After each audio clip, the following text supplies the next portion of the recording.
자, 이번 시간에는 보시는 것처럼 관리인의 임기가 끝난 사람을 상대로 해서 가처분, 직무정지 가처분인데요. 그 원인이 해임이에요.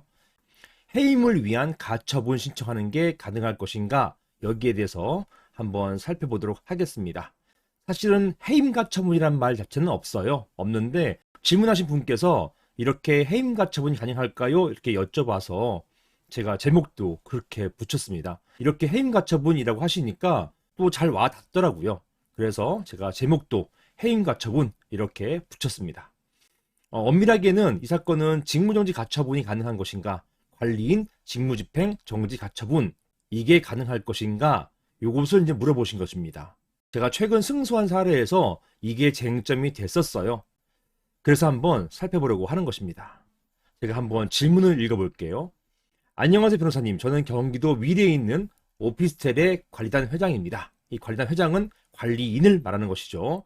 저는 3년 전 관리단 회장으로 선임되었다가 2년의 임기를 마쳤고 이후 새로운 관리단 회장이 선임되지 않아서 현재까지 관리단 회장직을 유지하고 있습니다. 임기는 끝난 거예요. 관리단 회장, 즉 관리인의 임기는 2년이 맥스입니다. 2년이 제일 긴 거예요. 법이 그렇습니다. 그런데 최근 몇몇 입주자들이 새로운 관리단 회장을 뽑자면서 저의 종전 관리 행위에 대해서 비난하기 시작하였고, 그러면서 법원에 관리단 회장직에서 해임해달라는, 그 관리인을 해임해달라는 취지로 관리인 직무집행정지 가처분을 신청하였습니다. 보시는 것처럼 관리인 직무집행정지 가처분 신청을 하였습니다. 자, 그 이유가 아마도 소송에서 이기면 그것을 기화로 건물 입주자들로부터 표를 받으려고 하는 것 같은데요. 법원에서 해임 가처분을 인정한다는 것은 그 해임의 사유를 인정한 거잖아요. 그러니까 이것을 기화로 해서 본인들이 표를 받기 위해서 그러는 것 같다라는 것입니다.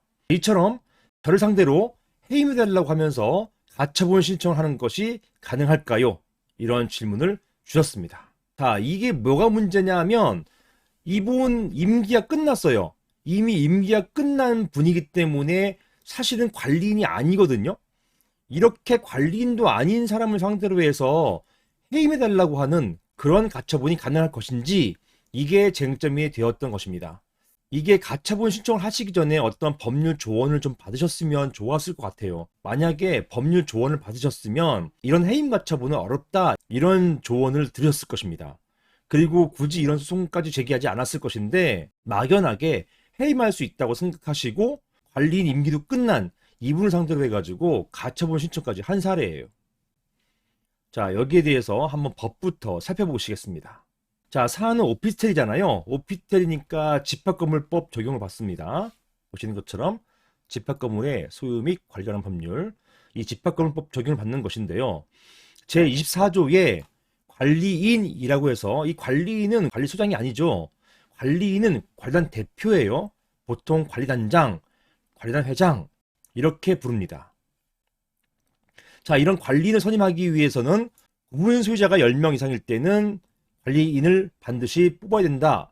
그리고 관리인은 구분 소유자일 필요가 없고, 그 다음에 임기는 2년이에요. 2년 범위 내에서예요. 2년의 범위 내에서기 때문에 맥스, 최장이 2년이란 말입니다. 2년 넘을 수가 없어요.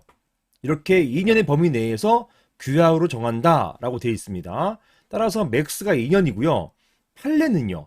이게 중요해요. 판례는요. 제가 받은 판례인데 이 판례는 이 2년이라는 게 강행 규정이기 때문에 2년 지나면 그냥 끝난다는 거예요. 그리고 2년을 규약으로 3년, 4년 해도 무효라는 겁니다. 2년까지만 유효하고 2년이 넘는 기간은 무효, 이렇게 판결이 났습니다. 이게 제가 받은 판결인데요. 이렇게 이 2년이라는 것을 강행 규정, 즉 이 규정에 반하는 것은 다 무효, 이렇게 보고 있기 때문에 판례가 그렇게 해석하고 있어요. 그래서 관리인 임기 2년이 넘으면 비록 규약으로 2년이 넘게 설정해놨다 하더라도, 임기를 설정해놨다 하더라도 2년이 넘으면 무효입니다. 관리인은요, 집회 결의로 선임되거나 해임되는 것이고요. 이렇게 집회 결의로 해임될 수도 있지만, 제 5항 보세요. 제 4항과 6항을 생략했고 5항 보시면 관리인에게 부정한 행위나 그 밖에 그 직무를 수행하기 적합하지 아니한 사정이 있을 때에는 굉장히 포괄적인 이야기죠. 그때는 각 구분 소유자가 법원에 관리인 해임을 청구할 수도 있습니다. 그래서 법원이 관리인 해임을 할 수도 있어요.